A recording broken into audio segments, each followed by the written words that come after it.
Mas vamos fechando os nossos olhos.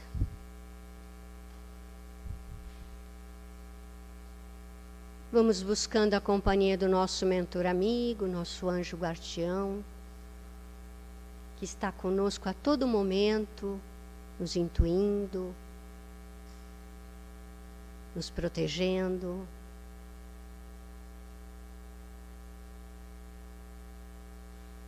E vamos elevar o nosso pensamento a Deus, nosso Pai maior. Vamos agradecendo a Ele. Pai querido, obrigado por mais um dia de vida. Obrigado por todas as bênçãos que recebemos. Obrigado pela noite, onde eu posso descansar meu corpo fatigado. E dou a oportunidade do meu espírito auxiliar a equipe de trabalhadores da Seara do Cristo no plano espiritual. Obrigado, Senhor, pelo dia, o momento que abro meus olhos e recordo que tenho uma tarefa maravilhosa para fazer nessa existência. Oh, Pai, obrigado por acreditar que não estou só. Por todos esses irmãos queridos do plano espiritual que estão comigo, me auxiliando nesta jornada evolutiva. Obrigado por cada passo que eu dou, pelas pedras que meu mentor me ajuda a desviar. Mas se as tropeço, é para o meu crescimento, minha evolução. Obrigado pelas mãos que eu tenho, que me ajuda a auxiliar o próximo quando assim se faz necessário. Obrigado pela voz que hoje tenho e que tento de alguma forma falar palavras que acalmem o coração de alguém, procurando nunca magoar quem quer que seja. Ai, pelos meus olhos, obrigado, meu Pai, porque hoje eu tenho eles. Obrigado porque posso enxergar a natureza maravilhosa da tua criação. E posso ver que no meu irmão existe um irmão, uma pessoa que necessita tanto de carinho quanto eu. Obrigado por tudo isso, meu Pai. Obrigado por estar aqui, nesta casa, com a ajuda desses irmãos que me trouxeram, para que eu possa, de alguma forma, e do meu merecimento, se for, receber as energias necessárias para a semana que está começando. Que tua paz e teu amor esteja com todos. Que assim seja. Olá, meu povo, boa noite. E com alegria nós vamos ter muitas reflexões hoje importantes com um trabalhador da CELP, dedicadíssimo, comprometido. Ele trabalha nas causas espíritas na Seara de Jesus com muito afinco. Médium, trabalhador da casa, coordenador do grupo de estudos Sementes de Luz, que faz muitas reflexões sobre o tema Reforma Íntima. O nosso palestrante da noite também é coordenador e mediador de grupo de estudos dos jovens aqui da Casa Espírita, às segundas-feiras. Caso tenham jovens em casa, tragam-os. Nós precisamos cuidar dos nossos jovens, das nossas crianças.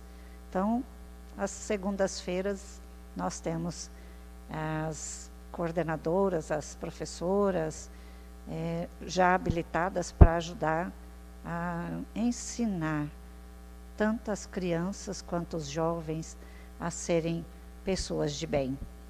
Ninguém aqui quer transformar as pessoas, ou os filhos, os nossos netos, em espíritas. Não. Nós queremos transformar a todos nós, pessoas de bem. Eu convido, então, Alexandre Soares para proferir a palestra intitulada Natal sem Jesus? Uma bela pergunta. Vamos entender e tentar responder essa pergunta junto com ele. Bem-vindo, meu amigo. Muito boa noite a todos.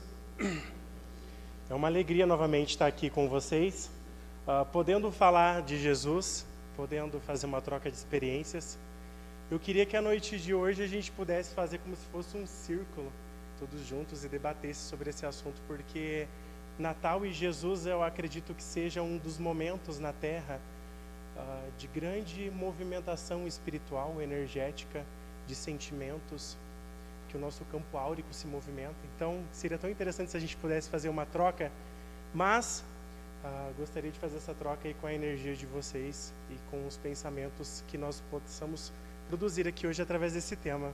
Esse tema de hoje, ele foi criado junto com o grupo dos jovens. Era para fazermos, até então, antes, um psicodrama aqui na frente, um teatro acerca do tema, colocando eles para vivenciar aí alguns das vicissitudes que acontecem neste período, que se vivencia nesse período, mas que o tempo ainda não foi muito colaborativo com a gente, então estava muito em cima da hora. Mas o ano que vem a gente já retorna, iniciando com esse teatro com eles, para que possam experienciar aí, através dessa expressão artística, isso. Então eu trago aí essa inspiração dos jovens, o que eles trouxeram para nós, para mim, de tema, de assuntos que eram pertinentes. Então é bastante interessante isso, porque foram visualizações deles que entram em conjunto aí com o nosso desenvolvimento da doutrina espírita. Quando nós falamos de Natal, muitas vezes nos lembramos aí do Papai Noel, do pisca-pisca, das festanças, desse clima que nos envolve. Tá bom a altura aí, gente? Tá? Que nos envolve nesse instante, através das festividades, dos encontros com a família, dos reencontros com aqueles que talvez estejam muito longe. Mas para a gente poder falar um pouquinho sobre o Natal, vamos relembrar de onde que surgiu, né? Ele veio lá dos tempos antigos, quando se comemorava as festas pagãs, que eram os solstícios de inverno que antecediam aí a chegada aí de uma nova era. Então eles festejavam em torno de 3 dias. Então reunia-se lá na Europa Ocidental muitas pessoas e juntava-se um coletivo muito grande, onde se tinha muita festa, muita comida, e onde eles cultuavam esse deus Apolo, que trazia aí para eles essa visualização da carruagem com o sol, com essa luz, por causa que os períodos de inverno trazem esse lado mais sombrio. Então era onde eles faziam essas movimentações.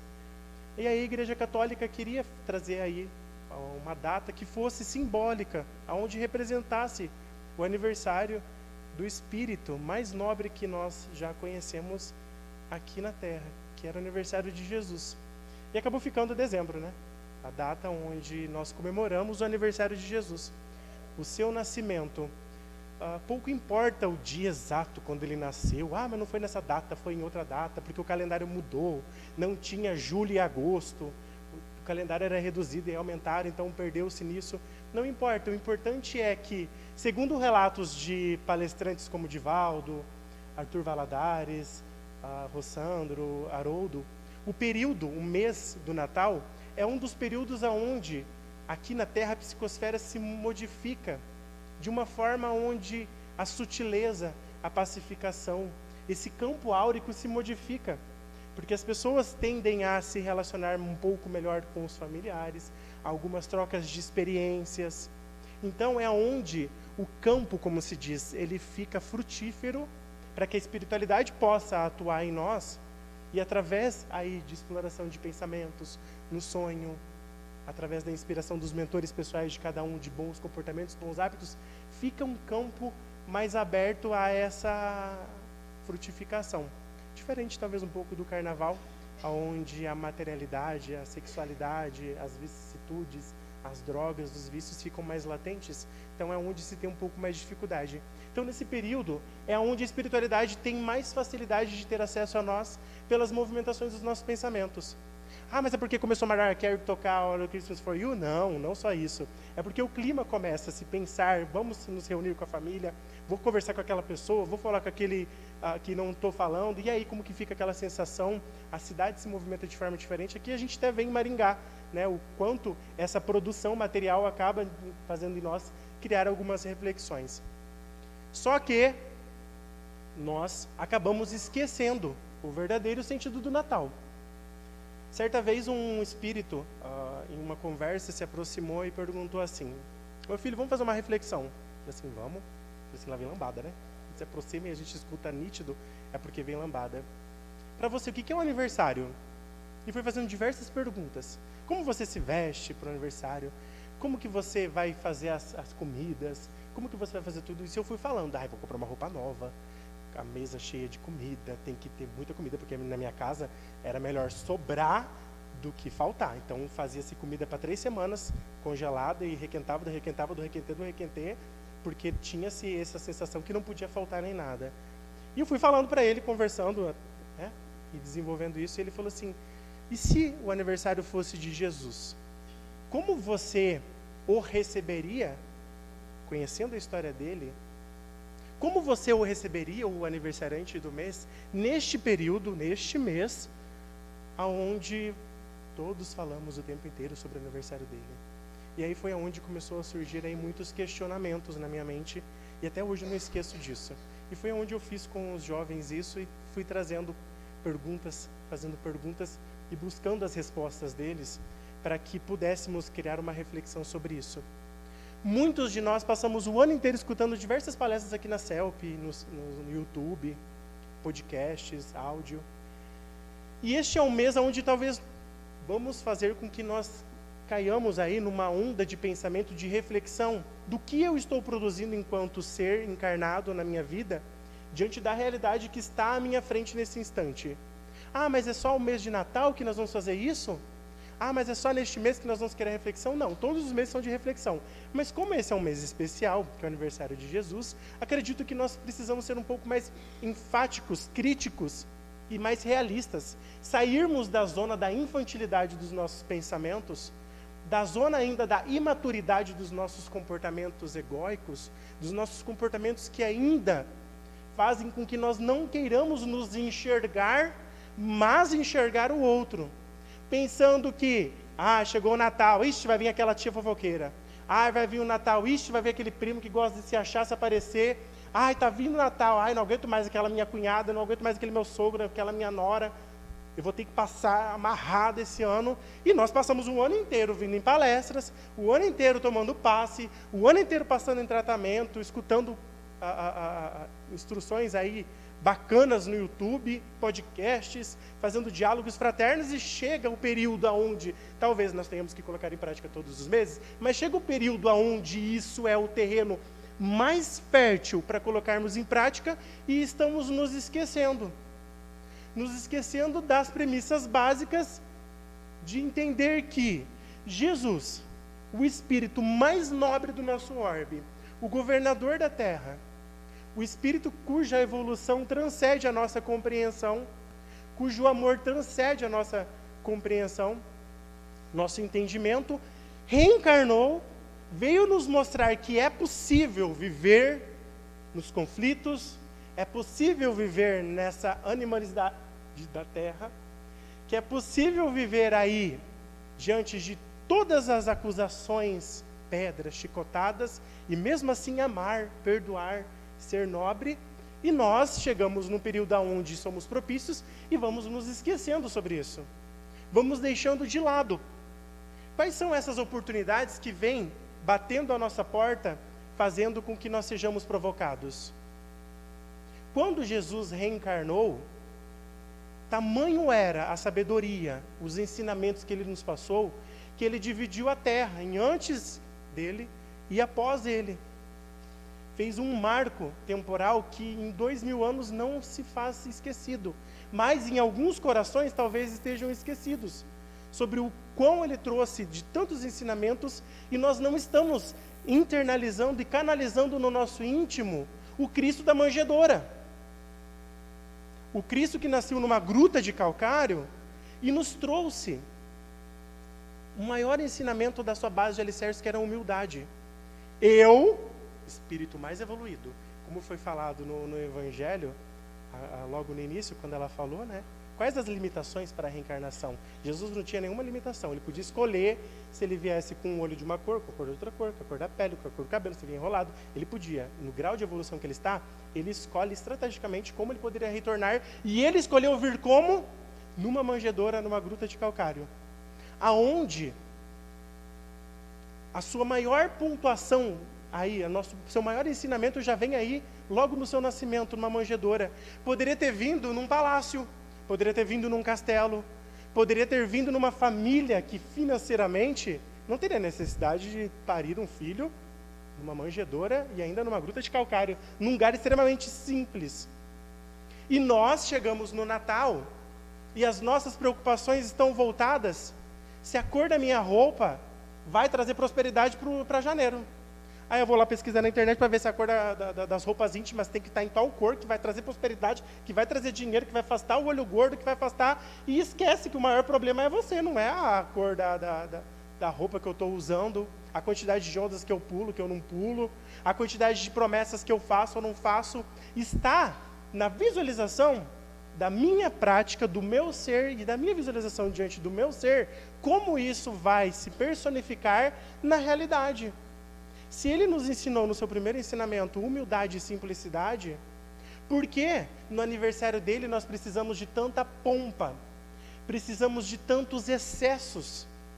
Precisamos de tantas excentricidades que não condizem com a simplicidade que ele nos traz? Ele que veio nos mostrar em carne e osso, falando, olha, é possível, eu vim, tá vendo, gente? Eu consegui.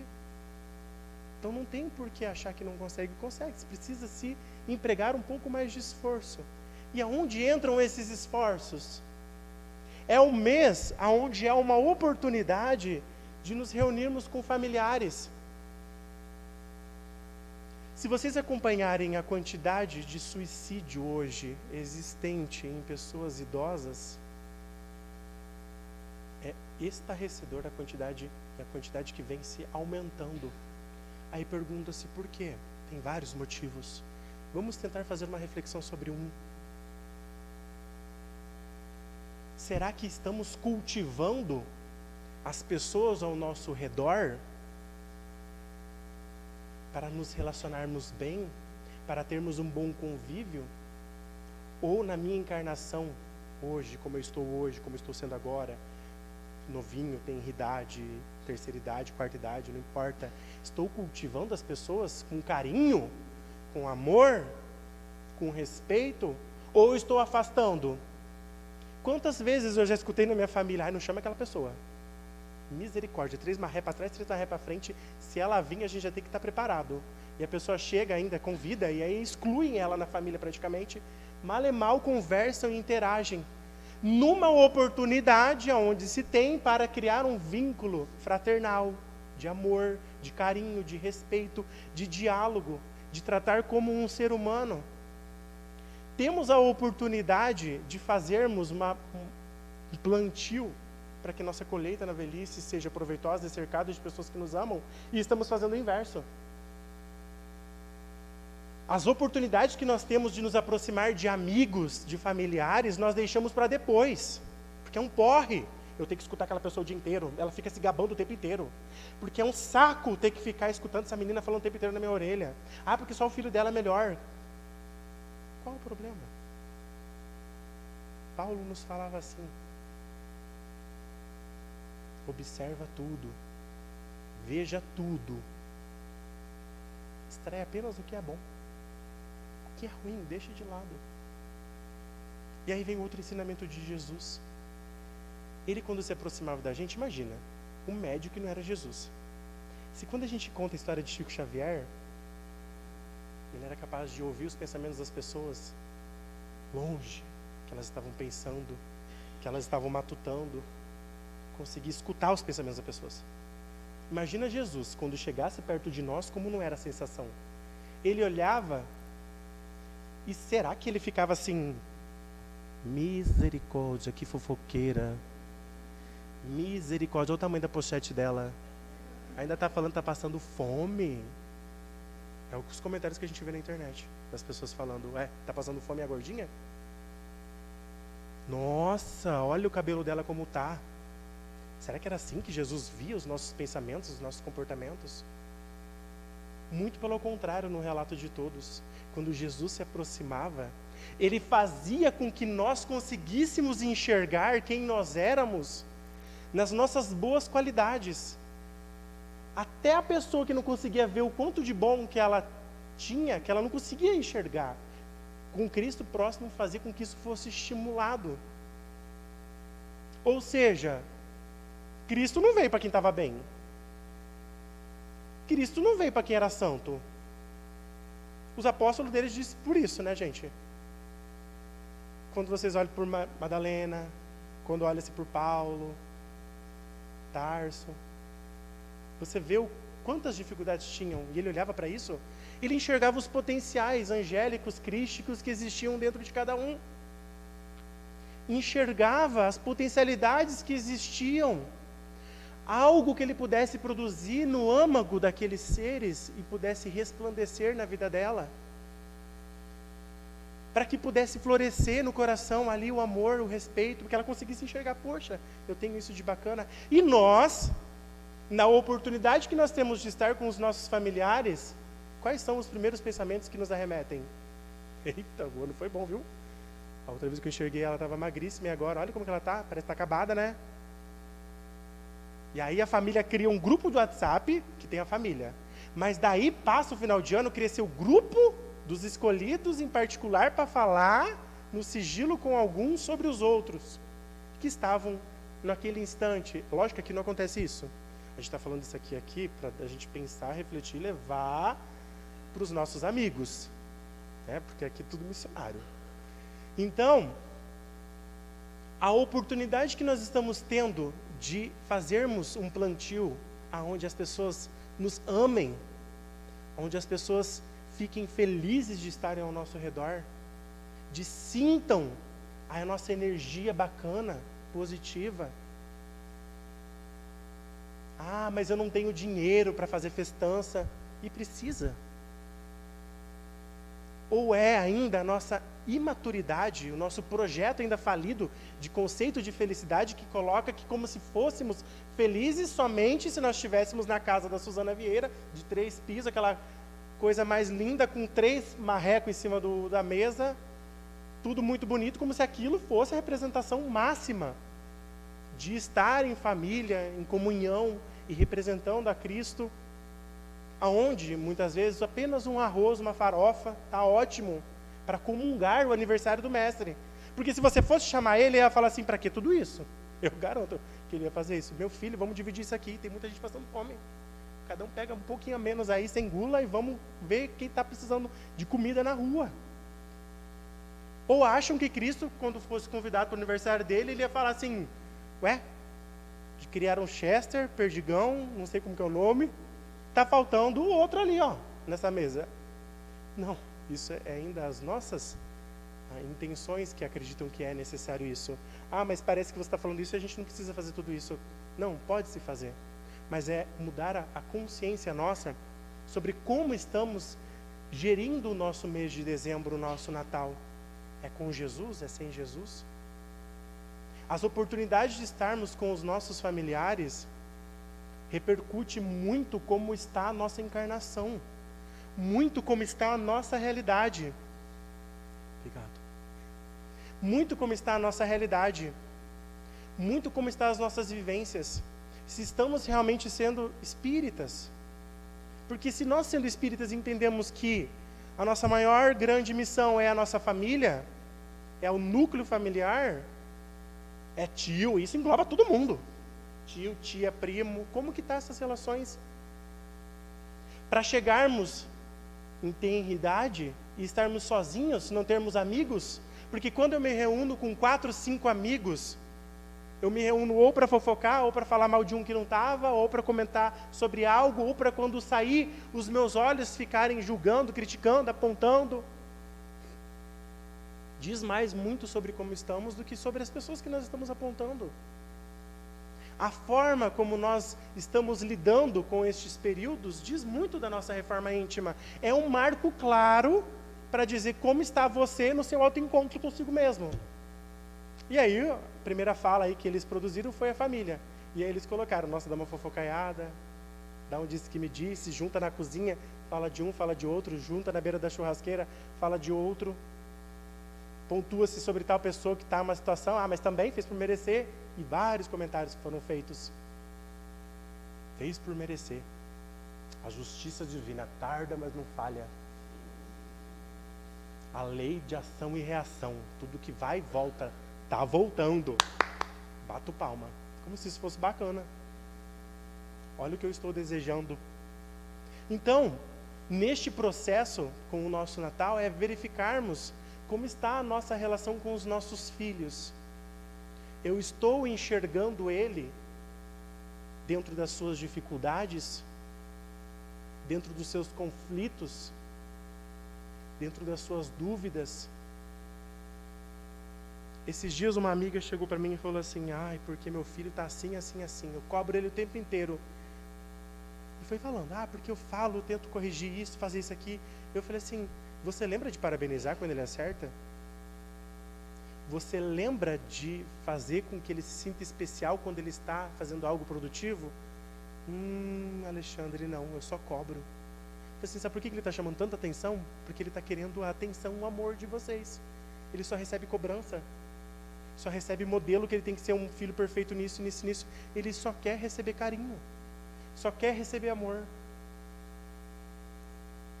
E aí, quando muda-se o comportamento, quando se exala amor demais, não é um problema. Algumas pessoas acham, porque está dando muito amor, vai ficar uma criança que vai ficar insuportável. Não, quando você dá amor, não esse amor infantilizado que nós achamos que dar amor é dar um brinquedo, dar amor é dar uma roupinha, dar amor é dar investimentos materiais. Não, é afetivo, de acolhimento, de envolvimento, de estar junto, de se fazer presente, de olhar para as dores e falar, poxa, eu te entendo, está doendo, e eu imagino, e vamos juntos, como amigos, como os parceiros. E aí chega esse período de Natal, caímos na onda do materialismo. E aí uma das representações artísticas que era para ser feita era duas indo numa loja comprar um monte de roupa, sapato, roupa. E aí nós nos enchemos de acessórios, de apetrechos, achando que aquilo vai nos preencher, que aquilo vai fazer de nós algo, o excesso. Está errado comprar roupa, está errado. Não está nada errado. O errado está no excesso. O errado está em acharmos que para sermos precisamos ter, construir, elaborar vestimentas dentro da nossa personalidade, dentro do nosso matéria, dentro do nosso físico. E aí entram nas nossas visualizações de Natal as nossas propostas, aonde não está o se amar, o amar-se, o parabenizar-se, o envolver-se, o acolher-se, o perdoar-se. Está nos projetos que eu vou colocando como, quero iniciar janeiro perdendo tantos quilos, quero iniciar janeiro estudando mais, quero iniciar janeiro ganhando mais, quero iniciar aqui, e não nos parabenizamos, não olhamos para o nosso ser, para o nosso eu, para quem realmente precisa-se de atenção. E aí é um ano inteiro que estamos sendo dito isso em palestras, se falando, e a gente acaba esquecendo. E eu fiz uma palestra para mim, praticamente. Então, é o nosso olhar para com eu mesmo. Por que eu preciso de tudo isso? Qual a necessidade que está tendo de eu ter tudo isso? E aí entram as reflexões que são oportunas para que façamos isso e consigamos desenvolver isso. E aí, trouxe um texto bastante interessante de Chico Xavier. Francisco Cândido Xavier psicografou um livro que se chama Pontos e Contos. E foi psicografada através do irmão X, o Humberto de Campos. E no capítulo 37, ele traz o Natal simbólico, que é o que nós estamos falando aqui. É esse Natal que nós vamos compreendendo, tirando essas essências e aglomerações materiais que temos, e adentremos no nosso eu, no nosso eu. E eu vou ler um trechinho para vocês, e a gente vai explanar sobre esse assunto. Eis porque o Natal do Senhor se reveste de profunda importância para cada um de nós em particular. Temos conosco oceanos de bênçãos divinas, maravilhosos continentes de possibilidades, florestas de sentimentos por educar, deserto de ignorância por corrigir, inumeráveis tribos de pensamentos que nos povoam a infinita extensão do mundo interior. De quando em quando, tempestades renovadoras, varremos o íntimo, furacões implacáveis atingem nossos ídolos mentirosos. Quando lê-se, fala-se de tempestade, de natureza, estamos falando do nosso íntimo. O irmão, ele quer dizer o quê? O benfeitor está falando do nosso eu. Quantas tempestades íntimas que nós vamos passando, que vai fazendo com que nós vamos perdendo aí, muitas vezes, o nosso chão, a nossa direção, os verdadeiros sentidos, e que são necessárias para se cultuar o auto-amor, para se trabalhar dentro do seu psiquismo, a sua jornada, a sua ascensão. Quanta importância que nós damos aí para o exterior, para as adversidades, e esquecemos aí do nosso íntimo, do nosso eu. Não adianta falarmos tudo isso e esquecermos hoje do ser principal que somos nós, que sou o eu. O quanto eu estou dando valor para mim, o quanto eu estou dando de importância para os meus sentimentos, o quanto eu estou abrindo a minha reflexão para o recomeço, para a nova tentativa. Então vamos ter aí talvez algumas tentativas de mudar talvez esse período, fazer algo diferente. Fazer algo diferente seria o quê? Bom, eu não consigo trazer 15 pessoas da família aqui, mas eu vou tentar me aproximar de 3, 4. Eu não consigo, neste Natal, deixar de beber. Era um dos pontos que trouxeram. Então é um Natal onde a gente passa embriagado. Um ano novo que passamos embriagados. E aí parece que a embriaguez, quando é champanhe, espumante, não é embriaguez, mas quando é cerveja, vodka é, mas espumante não. Mas os teores alcoólicos continuam mesmos. E aí, nós estamos no aniversário de Cristo, querendo trazer a presença dele dentro do nosso coração, e os nossos hábitos estão todos desajustados. Excesso da bebedeira. A importância é quantas caixas de cerveja eu vou ter no aniversário do Cristo, quantas garrafas eu vou ter, quantas produções de gin, sei lá o que vai ter, para o aniversário dele. Ah, mas nós não conseguimos cortar isso. Então tá, já que era 4 caixas, diminui para 3, diminui para 2 esse ano. Quais são os nossos propósitos para esse ano enquanto espíritas? Erradicar tudo? Não façam isso. Está errado. Falso moralismo. Falsa santificação. Eu escutei que nós temos que passar o Natal passando fome. E aí eu passo o Natal passando fome, meu estômago doendo, e eu xingando todos os espíritos para cima na minha mente. Não é isso. É se eu hoje faço 10 minutos falando fofoca, eu vou diminuir para 9, para 8, para 7 nesse Natal. É o quanto eu vou conseguir abnegar algo, fazer com que o meu íntimo, dentro dessas tempestades que vai ser geradas, porque é muito bom falar de alguém, é muito bom escutar de alguém, é muito bom se inteirar da informação, mas de 10 minutos que eu falava de alguém, se eu diminuir para 5, já é esse processo de cura para o auto-amor. Se eu bebo 4 caixas de cerveja e nesse Natal vamos diminuir para 3, já é evolução, porque no outro ano vai ser 2, no outro ano vai ser 1, no outro ano não tenho mais necessidade. No outro ano eu vou entender qual a importância do Natal para nós espíritas. Será que a minha mesa vai ter que ter um porco, 3 Chester? Isso? Não, vai ter menos, porque dá conta de suprir a fome de todos. Ou é a gula, é o desespero. São necessidades que não são as necessidades que a matéria, porque a matéria precisa de muito pouco para sobreviver com comida. São as nossas necessidades de achar que aquela mesa, que aquelas simbologias que trazemos, porque se o porco for para frente, o ano vai para frente. Se a galinha se escapar atrás no ano novo, tem alguma coisa assim que minha mãe falava. Fala assim, nossa, mas se eu comer o porco agora... Não, meu filho, tem que ser aqui, porque o porco vai para frente, tem que ir para frente. Eu falei assim, então quer dizer, comer o porco, minha vida vai para frente. E aí o ano que passou, separou do meu pai. Eu falei assim, ixi, o porco eu acho que estava com a ré para trás. E nós ficamos presos a essas simbologias, a esses rituais, que não são aquilo que vai talvez nos construir enquanto seres humanos, porque não mudamos as nossas atitudes. Pode vir o porco ligado no 320 para frente, que não vai se você não quer. A galinha pode ciscar as coisas para trás, que não adianta, se você não olha os hábitos, as atitudes. E aí, continuando, Humberto de Campos diz o seguinte: não havia lugar para o Senhor. Nunca possuímos espaço mental para a inspiração divina, absorvidos de ansiedades do coração ou limitados pela ignorância.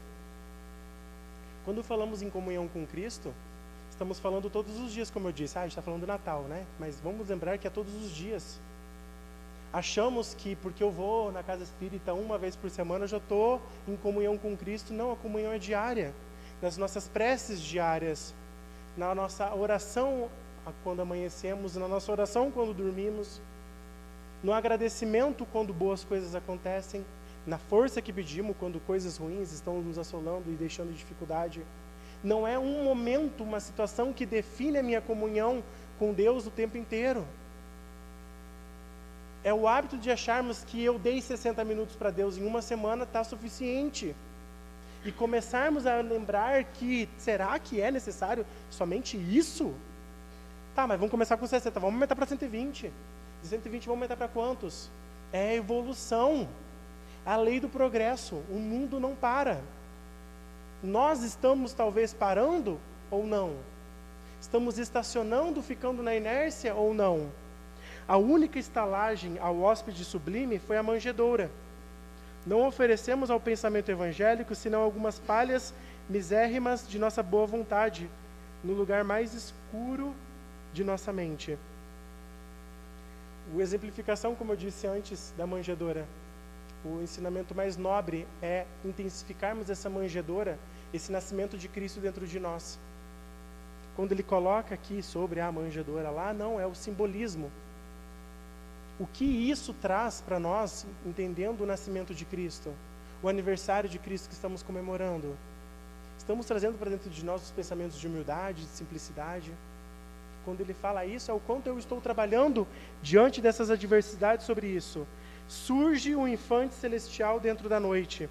Quase sempre, não sentimos a bondade do Senhor, senão no ápice das sombras de nossas inquietações e falências. Somente quando a casa está caindo que a gente lembra de pedir a Deus, orar. Somente quando tudo está desmoronando, a gente lembra dele.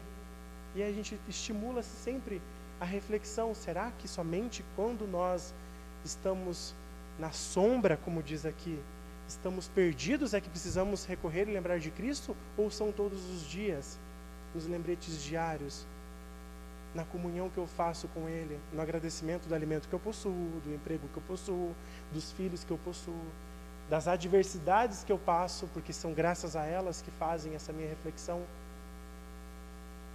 A estrela prodigiosa rompe as trevas no grande silêncio, quando o germe do Cristo desponta em nossas almas. A estrela da divina esperança desafia nossas trevas interiores, obscurecendo o passado, clareando o presente e indicando o porvir. Quantas foram as vezes, não sei vocês, mas eu já passei por diversas situações em que parecia que o mundo ia acabar naquele instante. Pareciam que tudo ia desabar, que eu não conseguia enxergar luz, esperança. Como diz aqui, parece que a sombra e tudo se irrompe ao seu redor e você não consegue enxergar luz no fim do túnel. E aí, de repente, te bate e você abre um evangelho e lê um trecho. E aí você abre um vídeo na internet sobre uma palestra edificante, lê um texto, uma passagem do evangelho, e parece que aquilo arrebata tudo aquilo que estava acontecendo e se passando. Quando aconteceu a pandemia, meu sobrinho ele passou por uma situação bastante complicada. Nós estávamos há 1 ano tentando encontrar qual era o problema dele, um chumaço assim de exames, de problemas, Não achava-se o que era. E os exames todos irregulados, e levou ele para médico aqui em Maringá, foi para médico em Curitiba, até que um médico em São Paulo conseguiu encontrar e não era nada, segundo aquele médico. Segundo os outros médicos, ele ia ter que passar praticamente por 1 ano e meio de quimioterapia incessante. Então imagina, pandemia, minha casa estava caindo, porque minha mãe e minha irmã, que são as estruturas familiares mais próximas minhas, estavam desabando. Eu não conseguia me conectar com Deus com facilidade, porque a minha prova veio naquele instante. No dia que estava tudo muito difícil, só veio uma situação na minha cabeça: abre o Evangelho. A única coisa que eu escutei, todo esse período, de um espírito vindo falar. Eu até achava que eles tinham se afastado. Esqueceram de mim. Agora que eu estou passando, que eu preciso deles, sumiram todo mundo. Agora que eu estou precisando de ajuda, porque não estou dando conta, sumiu todo mundo. E aí veio, apenas não abre o Evangelho. Eu fui lá, abri o Evangelho, chamei minha mãe, e ela falou, vamos orar. E o Evangelho trouxe uma palavra acalentadora naquele instante, que fez com que parece que naquele dia todos os problemas tivessem não sumido, mas criado entendimento, fortalecimento. Aonde todas aquelas dores, vivências e experiências não deixavam a lucidez da razão falar e olhar e enxergar. E foi aonde, através daquele conteúdo evangélico, nós conseguimos ter um instante de paz. Mas de toda a turbulência que nós estávamos passando, pergunta quantas vezes que nós abrimos o Evangelho? A oração era feita? Era feita, mas era feita somente da boca para fora, por mim. Digo por mim. Não conseguia sentir a presença do Mestre. Não conseguia sentir a força dele. Falava porque tinha que orar. Vamos orar porque, né, a oração eu fazia, mas fazia sem. Então, quando diz isso aqui, é quando nós precisamos muitas vezes encontrar aí algum caminho necessário para fazer com que nos conectemos com Ele e que faça sentido todos os seus ensinamentos. Para alguns está na meditação, para alguns está em se retirar e fazer uma prece de coração, para alguns está em escutar uma música evangélica, católica, ungida, para outros está em escutar uma palestra, um podcast, para outros está num livro. Mas entendemos que todo conteúdo que é conteúdo que enriquece, que faz com que crie em nós alicerces sólidos, são conteúdos que vêm recheados de boas energias e bons fluidos, e fazem com que nós consigamos, no nosso íntimo, no nosso campo espiritual, repercutir. Chegam pastores que se envolvem na intensa luz dos anjos, que velam o berço divino. Nossos pensamentos mais simples e mais puros aproximam-se da ideia nova, contagiando-se da claridade sublime, oriunda dos gênios superiores que nos presidem aos destinos e que se cercam de nós, afugentando a incompreensão e o temor, cantam milícias celestiais. No instante de nossa renovação em Cristo, velhos companheiros nossos já redimidos exultam de contentamento na esfera superior, dando glória a Deus e bendizendo os espíritos de boa vontade. Quem quiser depois ler esse trecho por completo, eu estou pegando passagem só para poder, porque o tempo, né, corre muito rápido. Mas depois, se vocês quiserem ler e trazer esse simbolismo, neste livro é extremamente importante para poder construir um pouco mais do que nós estamos fazendo aqui na palestra. Quando fala-se aqui que chegam os pastores, os reis magos, a simbologia que ele quer nos trazer é: o plano espiritual estava assim, em festa, porque Cristo nasceu. Porque Cristo estava vindo trazer às pessoas luz, arrebanhar os corações dos que estavam desacreditados numa terra que estava cercada pela sombra, que estava cercada por conceitos que não eram os conceitos que gostaria-se de se trazer, como ele trouxe. Então o céu estava em festa. Então imagine, Cristo tinha uma galera do outro lado, toda feliz por ele e fazendo por onde para aquele instante. Não é diferente de nós quando estamos no processo da nossa reencarnação. Existem espíritos na nossa vida que nos acompanham por centenas de anos, torcendo para a nossa evolução, torcendo para que nós possamos prosperar, orando para que as nossas atitudes sejam voltadas ao Evangelho, a Cristo, boas atitudes, bons atos. Muitos espíritos estão ao nosso redor o tempo inteiro, fazendo a melhor das positividades das orações e dos acompanhamentos. E tem vezes que achamos que estamos sós, como eu disse. Eu achei que o trabalhador que me acompanhava, que estava lá, me deixou. Eu falei assim, ele deixou, todo mundo me deixou agora? Revoltado ainda. Revoltado. E falava assim, ajudava todo mundo, agora que precisa me ajudar, não tem ninguém? Olha a caridade. Tudo que eu fiz, joguei pro ralo, né? Mas foi uma prova de aprendizado. Quantas vezes nós achamos que estamos sozinhos, que estamos sós? Quantas vezes achamos que não tem ninguém por nós? Estamos cercados de pessoas, estamos cercados de amigos, mas o nosso íntimo sente-se extremamente sozinho. E eles estão aqui em festa, oi, nós estamos aqui com vocês. Calma, você não está só. Calma, você não está sozinho. Quando ele traz essa passagem, é para nós novamente nos lembrarmos que nestes períodos de turbulência, de dor, não estamos sós. A terra não está desassistida. O mundo não está acabando. As coisas não estão ruindo. Não estamos no fundo do poço. Era muito pior antigamente. Era muito mais macabro o que se acontecia no passado. E estamos achando que estamos indo para o precipício. Não estamos.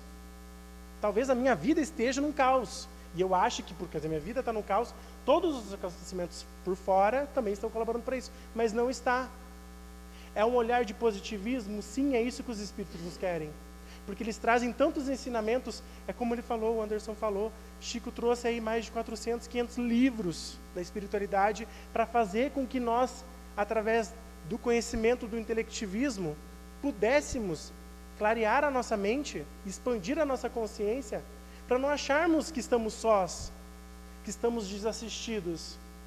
Até mesmo quando eu estou num período turbulento, que me afasto das coisas boas, os Espíritos não esquecem de nós. Continuam orando, continuam querendo bem em nós. Uma mãe esquece de um filho quando vai para a prisão?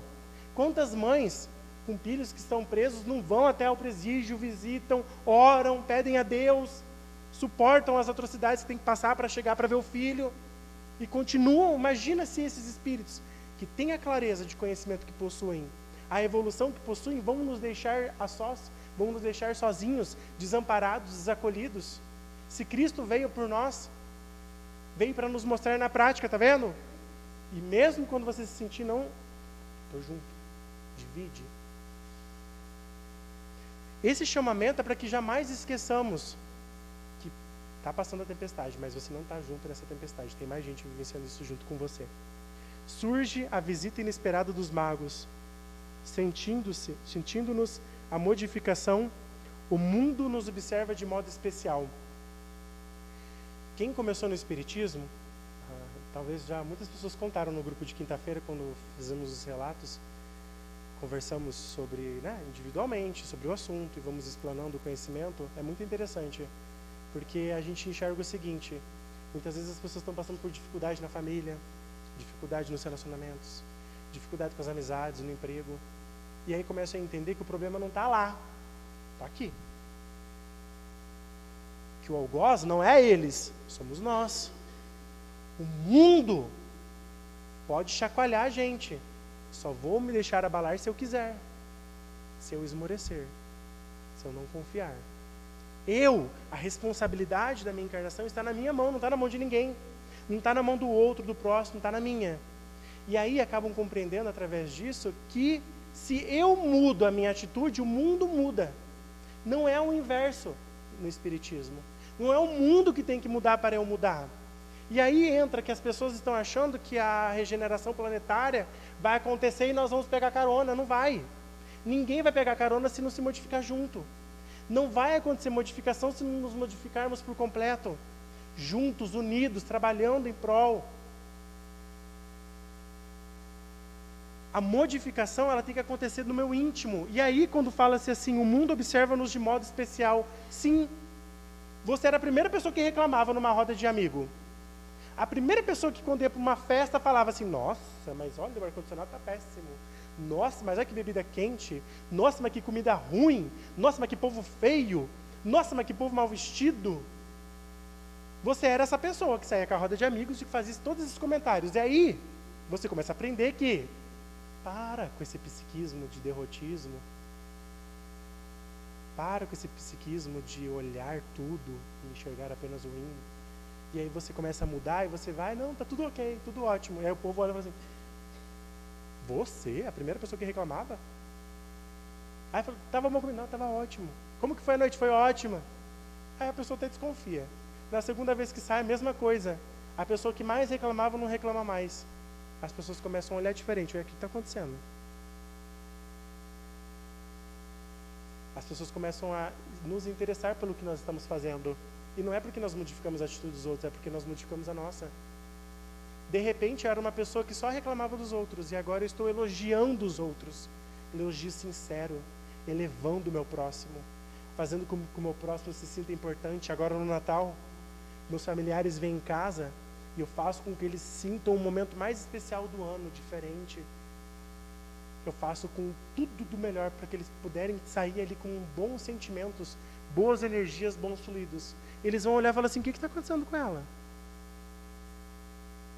Está amarrada? Não, desamarraram.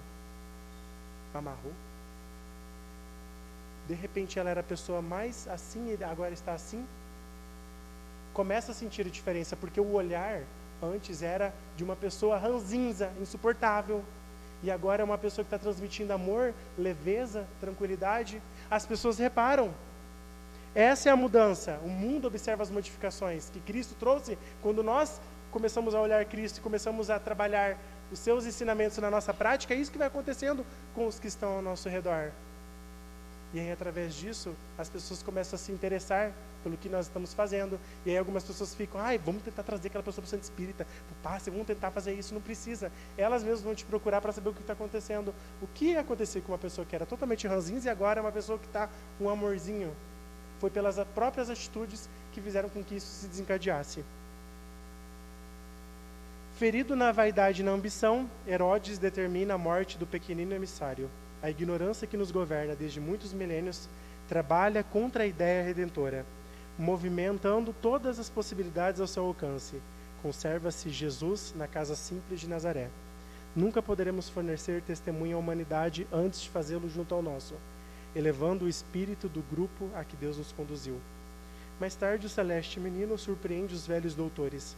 O pensamento cristão entra em choque, desde cedo, com todas as nossas antigas convenções relativas à riqueza e à pobreza, ao prazer e ao sofrimento, à obediência e à mordomia, à filosofia e à instrução, à fé e à ciência. Trava-se então dentro do nosso mundo individual a grande batalha. Toda a passagem de Cristo, todos os seus ensinamentos, no final resume-se a como eu vou me enxergar, como eu vou me olhar, como eu vou trabalhar o meu eu, como eu vou me transformar para que os que estão ao meu redor transforme-se e seja positivo. Natal com Jesus é o Natal onde nós colocamos todos os ensinamentos, todas as suas vontades em prática.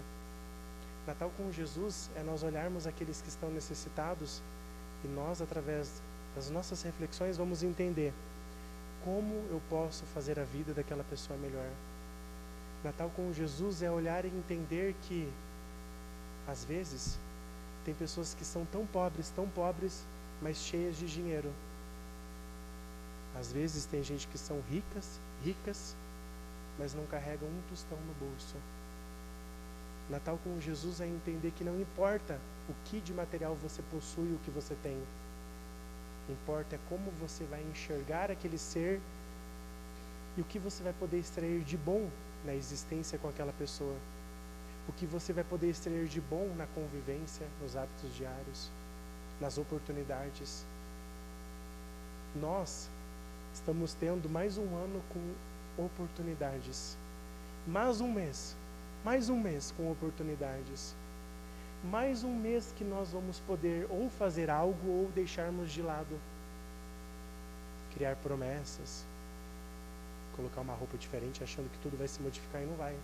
Vai passar mais um ano, mais um ciclo. Ou você olha e tenta enxergar o que vai se modificar, ou só passou mais um ciclo. E uma encarnação, e outra encarnação, e outra existência. O quanto nós vamos enxergar o nosso eu o quanto nós vamos enxergar o nosso próximo, vai fazer com que a minha felicidade, a minha verdadeira felicidade, vai fazer com que a verdadeira caridade que eu enxergo, que eu olho, que eu trabalho dentro de mim, se resplandeça verdadeiramente. Vai fazer com que o verdadeiro amor esse, que nada exige, que nada cobra, que nada fica fazendo com que o outro sinta-se pior, ruim, esse amor se resplandeça, ressurja, por mais que tenha chicotadas, por mais que você esteja sendo atacado, por mais que você esteja sendo, aos olhos dos outros, ridicularizado, escrachado, falado mal, por mais, não importa. O mais importante é o quanto você, com os seus olhos para com você e com a ajuda do Mestre, faz com que o verdadeiro amor se resplandeça. Fechemos os olhos agora, coloquemos a mão nos nossos peitos, respirem fundo. Se puderem repetir comigo. Obrigado, Jesus, por estar comigo. Obrigado, Jesus, por preencher meu íntimo com amor.